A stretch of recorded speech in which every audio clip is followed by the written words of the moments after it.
Hello my dear students, कैसे हैं आप सभी। स्वागत है आपको आरएस क्लासेस में। तो स्टूडेंट्स, आज जो हम अपने क्लास की आगाज़ एक मोटिवेशन क्वोट से करने जा रहे हैं, जो कि शिवम कुमार के द्वारा बोला गया था। उन्होंने लिखा है, पंछी ने जब जब किया पंखों पर विश्वास, पंछी ने जब जब किया पंखों पर विश्वास, दूर दूर तक हो गया उसका ही आकाश। तो दोस्तों, कहीं ना कहीं बहुत अच्छी बात उनके द्वारा कही गई है।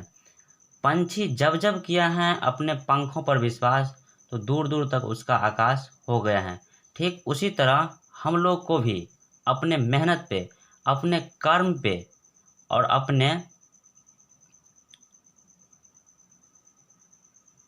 अपने अंदर के एबिलिटी पर विश्वास करना चाहिए। तो दोस्तों, हम लोग आज देखने वाले हैं अध्याय 4, जो कि किसले हैं, नन हिंदी, क्लास 8 से लिया गया है। 10th में इस चैप्टर से पूछ ली जाती हैं। तो हम लोग देखेंगे दोस्तों आज अध्याय 4 बाल गोविंद भगत के बारे में। तो इसमें कहा गया है, सबसे पहले हम बता देते हैं साहित्यिक विधा, यानी साहित्यिक विधा जो इसका है क्या है, रेखा चित्र है, यानी ये रेखा चित्र है। उसके बाद इनका जो रचनाकार है, रचने वाला, इनको बनाया है कौन, राम वृक्ष बेनीपुरी जी ने। इनका जन्म हुआ था 23 दिसंबर 1899 ईस्वी में यहाँ पर बेनीपुर होगा, बेनीपुर मुजफ्फरपुर बिहार। उसके बाद हम लोग देख लेते हैं इसका पाठ सारांश, यानी इस पाठ में मुख्य रूप से हम लोगों को क्या सजेशन दिया गया है, यानी क्या सिखाया गया है राम वृक्ष बेनीपुरी जी के द्वारा। इन्होंने कहा है, प्रस्तुत रेखा चित्र बाल गोविंद भगत धर्म के इस मर्म का उद्घाटन करता है कि धर्म पालन आडंबरों। दोस्तों, आडंबर का अर्थ बहुत ही गहरा रूप में हम आप लोग को समझाने वाला है। आडंबरों का अर्थ होता है दिखावा। आडंबरों या अनुष्ठानों के निर्वाह में नहीं, बल्कि आचरण की पवित्रता और शुद्धता में है। दोस्तों, इस जो लाइन का आडंबर का अर्थ है ना, उसको आप लोग बहुत डीपली समझिए। ये बहुत अच्छी बात इनके द्वारा कहा गया है। कहीं ना कहीं आडंबर मायने नहीं रखता है। आडंबर मतलब दिखावा मायने नहीं रखता है कि आप साधु हैं, संत हैं, मतलब आप चंदन लगाते हैं, टीका लगाते हैं, तिलक करते हैं, अच्छे अच्छे कपड़े पहनते हैं, रोज स्नान करते हैं, आपका अलग एक विधि विधान है, कोई मायने नहीं रखता। दोस्तों, कबीर जी ने इनके बारे में बहुत अच्छी बात कही है। कबीर जी कहते हैं कि कबीरा मन निर्मल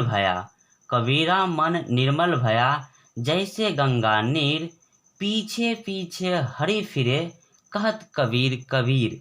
अर्थात दोस्तों, मनुष्य के मन के गंगा की जल, अर्थात दोस्तों मनुष्य के मन के गंगा की जल तरह निर्मल हो जाने पर हरि अर्थात ईश्वर की खोजने की कोई आवश्यकता नहीं है।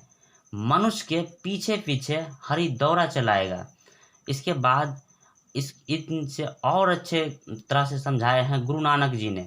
गुरु नानक जी से एक बार एक आदमी पूछा कि गुरु नानक देव, आप इतने बड़े भक्त हैं, लेकिन आप तिलक वगैरह क्यों नहीं लगाते हैं? तो उन्होंने इनसे भी अच्छे बात कहे हैं। उन्होंने कहे हैं कि अंजन माही निरंजनी रहिए, अंजन माही निरंजनी रहिए, योग जुगति इवे पाइए। अर्थात इसका मतलब हुआ योग तो परमात्मा को मन में बिठा लेने से होता है। दोस्तों, कितनी अच्छी बात उन्होंने कहा है। योग तो परमात्मा को मन में बिठा लेने से होती है, न कि बाहरी आडंबरों से, यानी बाहर के दिखावा से।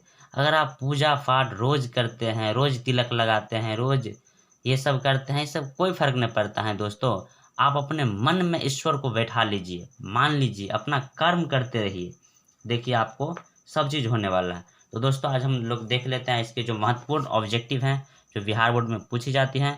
दोस्तों, ये लगाइए और अपना कर्म कीजिए। दोस्तों, कर्म मायने रखता है। हार्ड वर्क कीजिए, मेहनत कीजिए।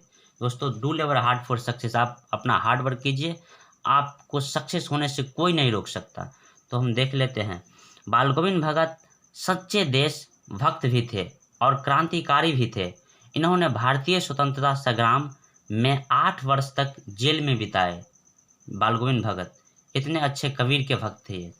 इनका मृत्यु 9 दिसंबर 1968 ईस्वी को हो गया।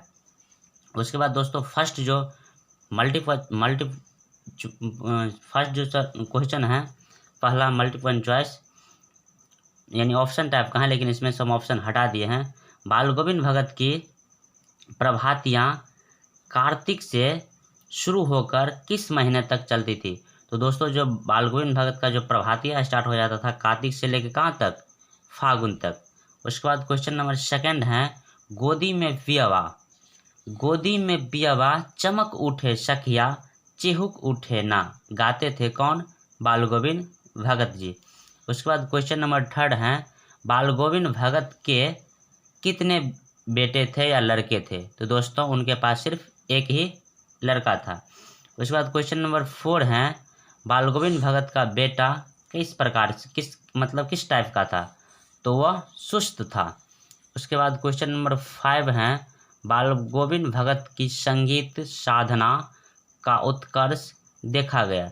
मतलब इन्होंने जो संगीत साधना कर रहे थे उसका मूल सारांश यानी जो मूल बात है कब देखा गया? तो देखा गया बेटे के मृत्यु के दिन। जब उनका जो बेटा के मृत्यु हो गया था तो उन्होंने बहुत साजबाज गान के साथ अपने बेटे को जलाया। उन्होंने कहा कि दोस्तों अपने पुतों से कि इसमें घबराने वाली कोई बात नहीं है, चिंता की कोई बात नहीं है, एक आत्मा को परमात्मा से मिलान हुआ। दोस्तों कहीं ना कहीं उन्होंने सही बात हम लोग को दिए हैं शिक्षा। जब चलिए गए इस दुनिया से, आत्मा के परमात्मा से मिलान हो चुका तो हम लोग क्यों करेंगे? मुश्किल से आप दोस्तों अगर कितना भी विपत्ति आ जाए तो आप 24 घंटा उसके बारे में सोचिए, उसके बाद अपना नया जीवन का शुरुआत कीजिए। श्री कृष्ण भगवान भी श्रीमद् भागवत गीता में यही बात कहते हैं कि सबसे ज़्यादा जो शोक है माता पिता का होता है, उसके बाद और सबका अलग अलग अपना दिनचर्या है। बाल गोविंद भगत की पुतौह थी तो बहुत अच्छी थी, सुशील थी। उसके बाद क्वेश्चन नंबर 7 है, बाल गोविंद भगत हर वर्ष कहाँ जाते थे? तो दोस्तों बाल गोविंद भगत हर वर्ष गंगा स्नान करने के लिए जाते थे। बाल गोविंद भगत की उम्र क्या थी? तो दोस्तों उनका उम्र शायद 60 से ऊपर था, जो कि NCERT में लिखा है। अगला क्वेश्चन है, बाल गोविंद भगत क्या थे? तो बाल गोविंद भगत दोस्तों आप बहुत अच्छे से जानते हैं कि इन्होंने क्या थे, साधु थे। उसके बाद क्वेश्चन नंबर 10 है, बाल गोविंद भगत किनके गीतों को गाते थे? तो जो बाल गोविंद भगत हैं कबीर अर्थात साहब के गीतों को बहुत अच्छी तरह से गाते थे। अगला क्वेश्चन नंबर 11 है, बाल गोविंद भगत ने अपने बेटे को आग किससे दिलाई? तो उन्होंने अपने बेटे को आग अपनी पुतों से दिलाई थी। उन्होंने बोले थे कि आग आप ही दीजिए। उसके बाद क्वेश्चन नंबर 12 है, जो कुछ खेत में पैदा होता है उसे सिर पर लाद कर पहले बाल गोविंद भगत कहाँ ले जाते थे या कहाँ ले जाते हैं? तो साहब के दरबार में। यही तो उनमें मेन खासियत थी दोस्तों। साहब के कुछ भी होता था तो साहब के दरबार में लेके जाते थे, और जो भोजन और जो वहाँ प्रसाद के रूप में मिलता था उसे लाते थे और उससे अपना जीवन यापन करते थे। तो दोस्तों आज के लिए इतना ही, आप इतना लगाइए और आप बिंदास रहिए। आपको सब प्रकार के क्वेश्चन इस चैप्टर से लगा सकते हैं, आप इजीली कर सकते हैं। तो guys thank you for spending for valuable time. आपको अपना मूल्यवान समय देने के लिए धन्यवाद। आज यहाँ तक रखते हैं। Okay, thank you for watching.